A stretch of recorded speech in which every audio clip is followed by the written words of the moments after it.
So, looking at the etymology of discord, breaking down the word dis is about moving away from, apart.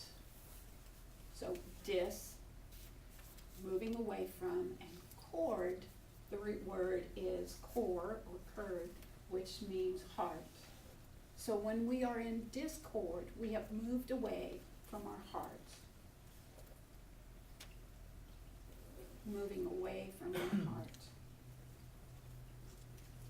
Back of nearly every discord or disorder, there is some subjective, complex, or mental knot that needs to be untied. Generally, some suppressed emotion which needs to be untangled.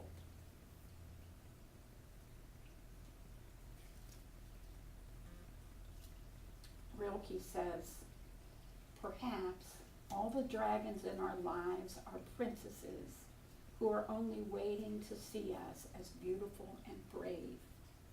Perhaps everything terrible is in its deepest being something helpless that wants help from us.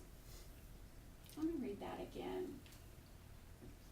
Perhaps all the dragons in our lives are princesses who are only waiting to see us as beautiful and brave.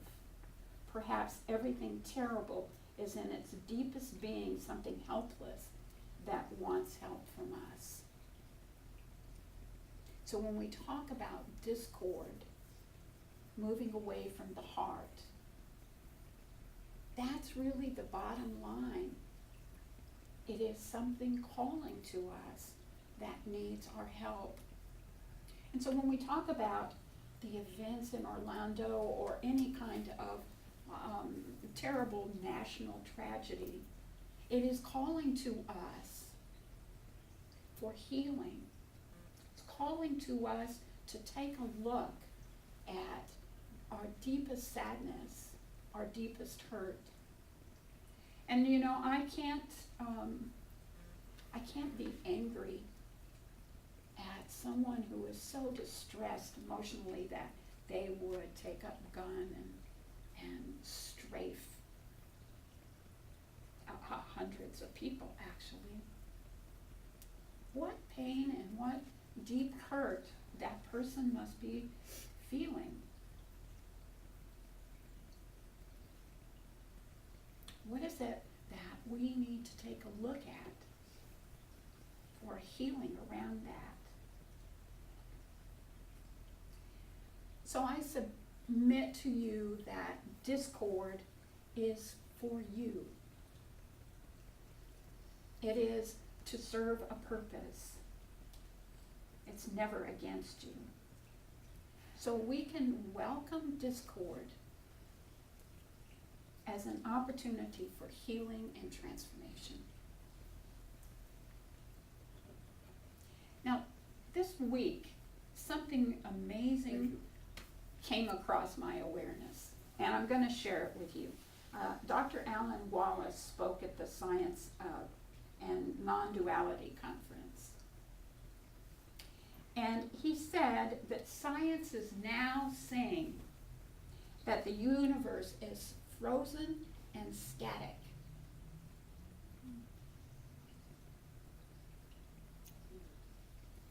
That there's no change until there's an observer.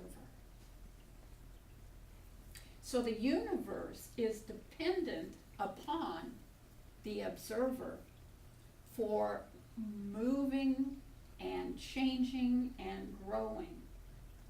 If it is not for the observer, the universe has no time, has no place, has no essence.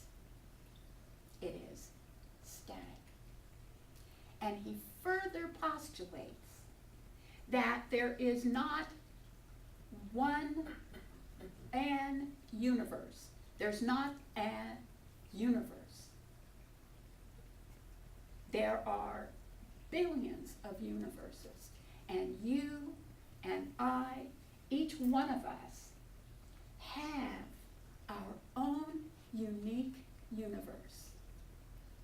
I am the center of my universe, and you are the center of your universe. And we are all intertangled. Your universe bumps against mine, and mine bumps against yours. I haven't even had an opportunity to think of the ramifications of that. What that means to me and to each one of us. But I know that when I am free from discord, that impacts all of the rest of the world, the universe, all of the rest of us. And while I am totally independent in my universe, I'm bumping up against everyone else. And so when I am in harmony, when I'm in peace, that also impacts everything and everyone else. So I have to take a look at what that means as far as universal discord. What is it that I'm thinking? What is it that I'm believing? How am I moved away from my heart? In what way am I contributing to discord away from the heart?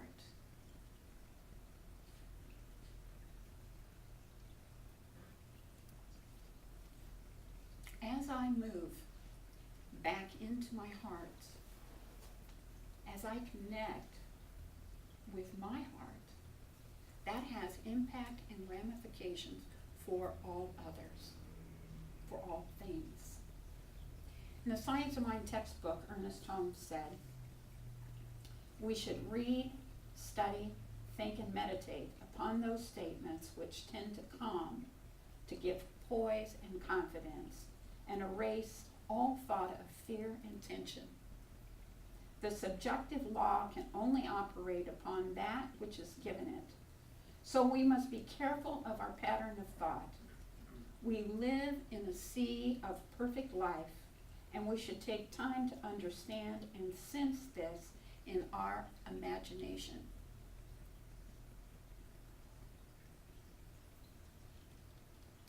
My contribution to freedom of discord is to be in my imagination in perfect peace and perfect harmony.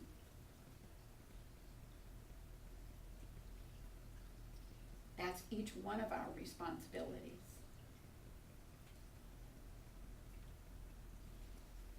We should think of ourselves as being surrounded by perfect life and poised in eternal calm. Remembering and reminding ourselves that there is that place of eternal calm, that place where the universe is totally at peace. And there's a place within me, the core of my being, that is totally calm. And remembering that and flowing back to that place is my responsibility for the well-being of our collective universes. We are in a sea of untroubled waters of life from which we may freely drink. We must do the drinking. We must do the drinking. No one can do it for us.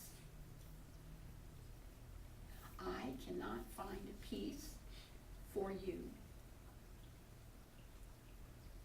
I cannot find harmony for you.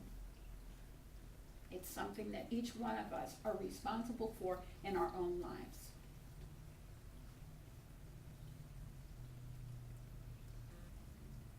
No one else can do this for us. We should hold out the cup of acceptance until it's filled and overflowing with the manifestation of our desires. This chalice of the heart is held up, that the heavenly flow may fill it with God's abundant life.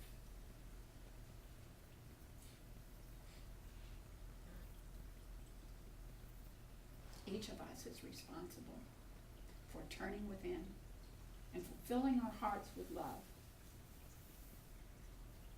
for connecting with those that we interact with, that we bump up against.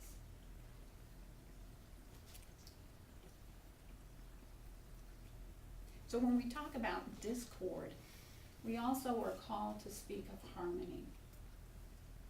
And what I know about harmony is that one voice, singing in harmony creates a third sound, a third essence. And so that's the truth of each one of us.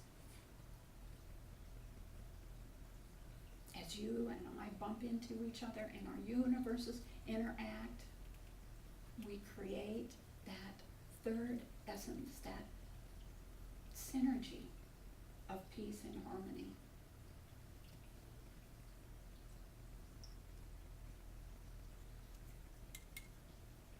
And there's harmony in the stillness and in the quiet. At the very core and the very essence of our being, there is that still, quiet, peaceful connection to the divine. Choose harmony. It's your birthright and already inherent within you. Just decide. If you don't, you're probably choosing discord. Decide for harmony. Decide for peace. In Australia, March the 21st is the Harmony Day of Australia.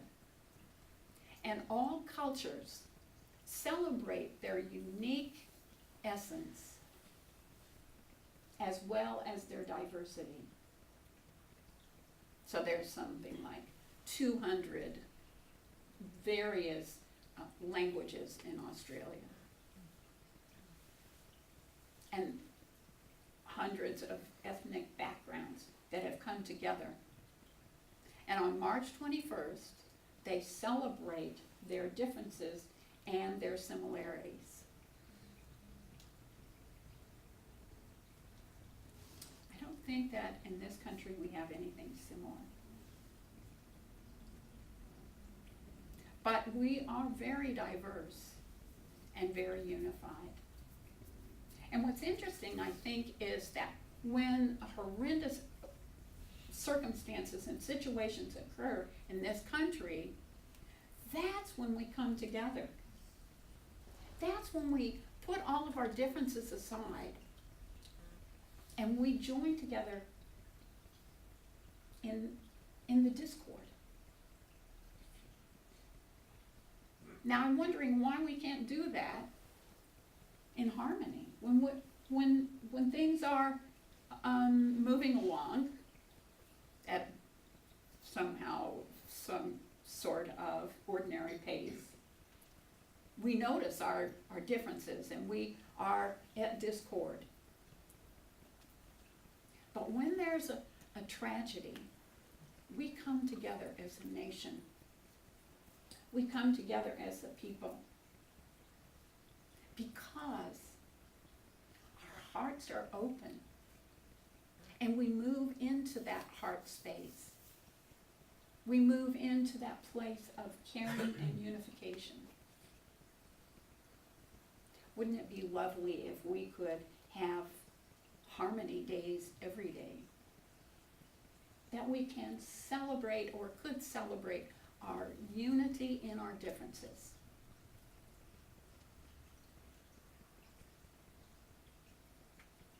how lovely it would be if we could set aside our judgments.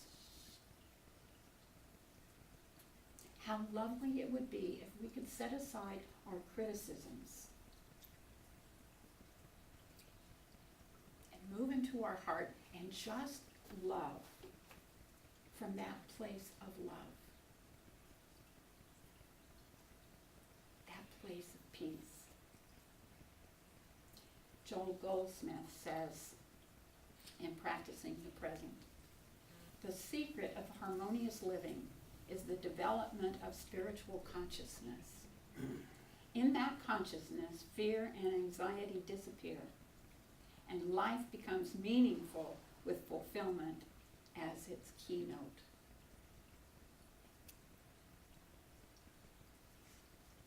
The secret of harmonious living is the development of spiritual consciousness.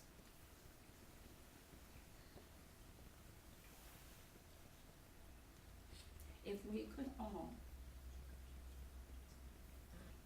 hold our universes, our unique individual universes, in harmony, and move into a conscious understanding of our spiritual connection. Because no matter what universe you live in or what universe I live in, there is still that divine essence that I call God.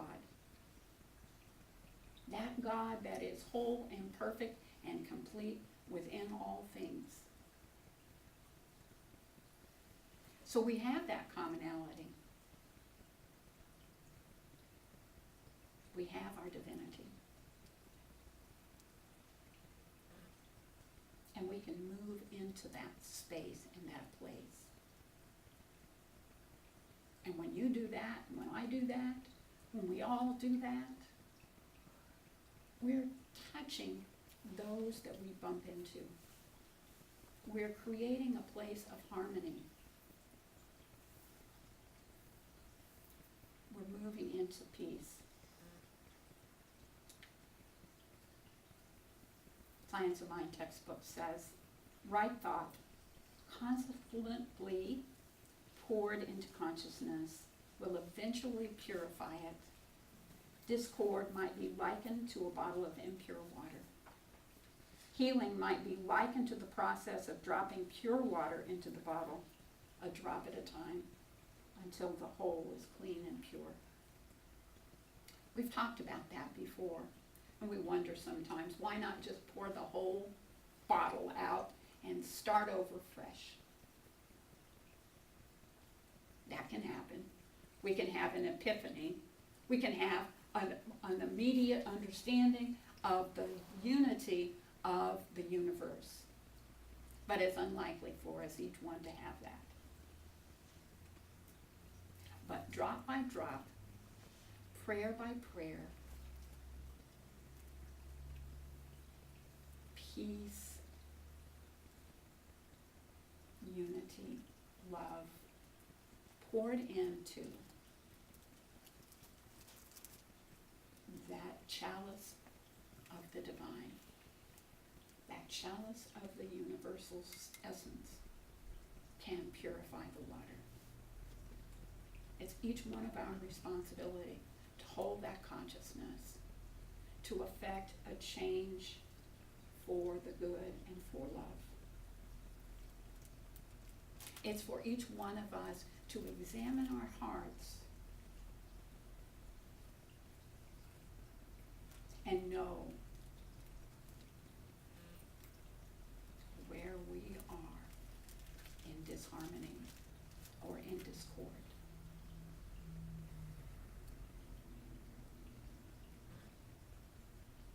Because my discord affects yours, and yours affects mine.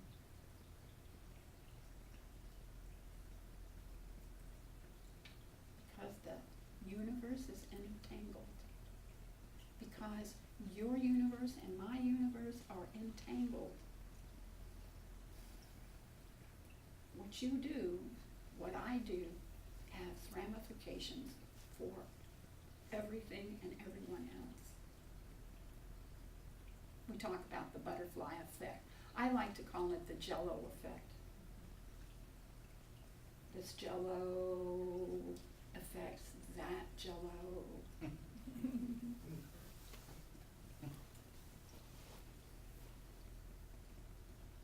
So as we, you and I, all of us here, hold our heart open for peace and harmony for the people in Orlando, peace and harmony for everyone all over the world, we are affecting change. It's our collective consciousness. So, there's no contradiction, actually, when I say that my universe is my universe and your universe is your universe. There is no contradiction because we are all entangled. All of our universes, all of our ties, all of our strings are interconnected. It's for us to be at peace.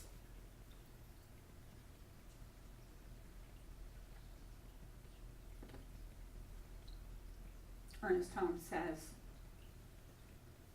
we should read, study, think, and meditate upon these statements which tend to calm and to give poise and confidence and erase all thought of fear and tension. The subjective law can only operate upon that which is given it. So we must be careful of our pattern of thought. We live in a sea of perfect life, and we should take time to understand and sense this in our imagination. We live in a sea of perfect life. He continues, we should think of ourselves as being surrounded by perfect life and poised in eternal calm. We are in a sea of untroubled water of life, from which we may drink freely. We must do the drinking. No one else can do it for us, as I said before. We must do it. It is for us to take care of our own business. And when we do that, we are touching everyone else.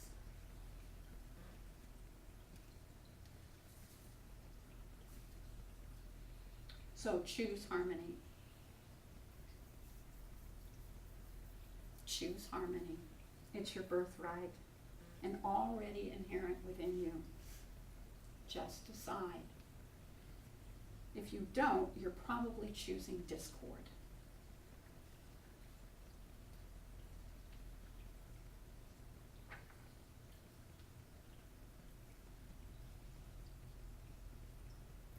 I am, at this moment,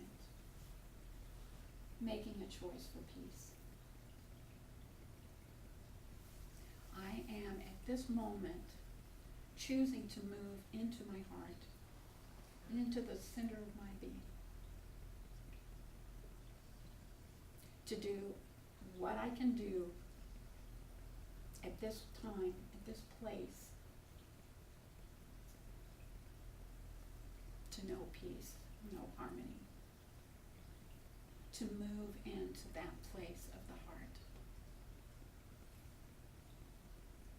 Reminding you that discord means moving away from the heart. And if each one of us moves back into that heart space, each one of us opens our heart without judgment, without criticism,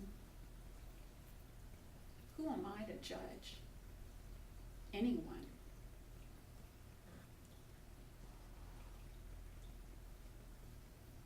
Who am I to judge? I just allow myself to move into my heart.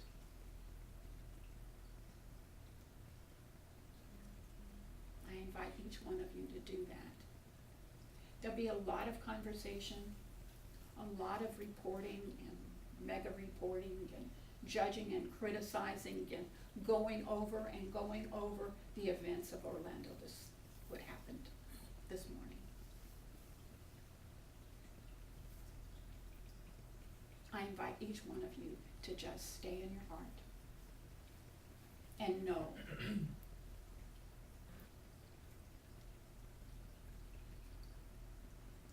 that, as Relke said, every discord or disorder, there is some subjective complex or mental knot that needs to be untied. He said, perhaps all of our dragons in our lives are princesses who are only waiting to see us as beautiful and brave.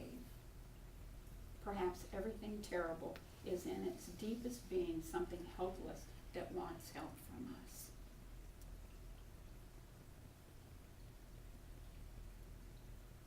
So I invite you to rescue the princesses of discord.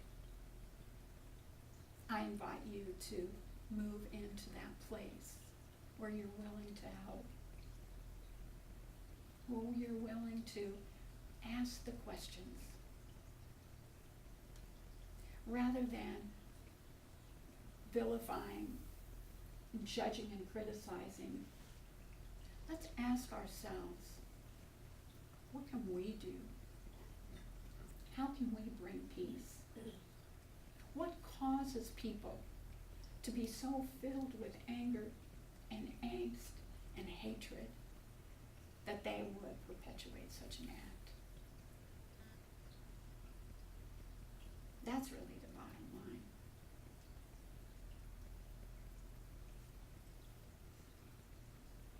How are people so wounded that they act out in such heinous ways? Who do we need to reach out to? What is it within ourselves that we need to reach into? That's what's for us to do, to be free from discord. So I love you all. I love you all. And I know that each one of us is filled with the potential and the power of love. And I invite you to call forth that deep reservoir of love that you have. We, I, you, we can actually heal the world.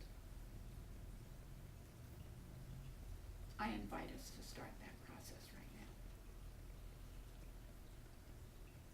now. Namaste.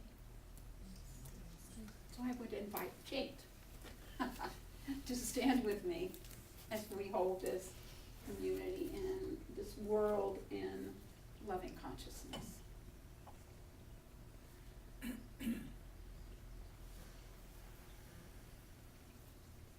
So at this moment, at this time, I acknowledge that place within me that is the core of harmony, peace. I move into my heart and I allow genuine love to pour through me.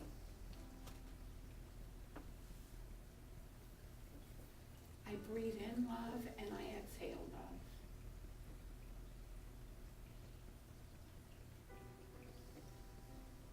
I breathe in pain and sorrow and hurt.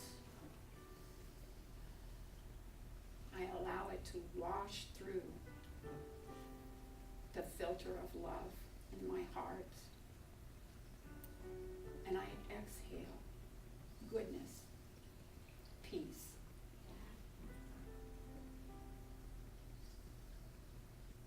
I understand and acknowledge there is a vast, glorious wellspring of all things that are good. Vitality, vigor, dynamic good health, energy, peace, abundance, and most of all, love.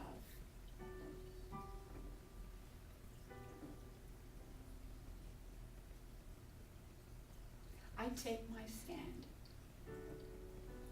to be the love that I seek. I take my stand to be the peace that I seek.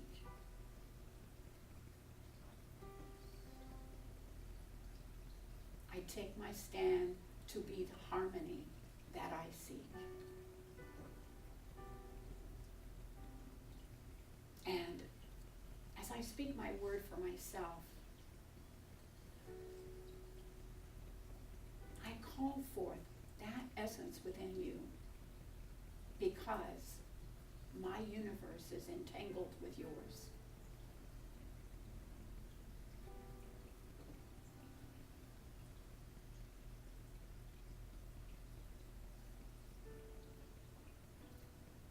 I give thanks for divine understanding.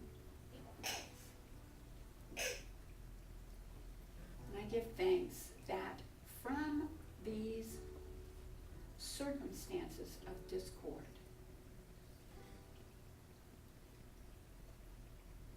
good and love are calling out to be acknowledged and recognized. And I do that at this moment.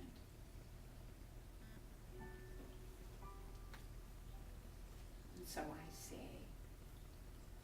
and I invite you to join with me as we own that for ourselves. I say, and so So it is. is.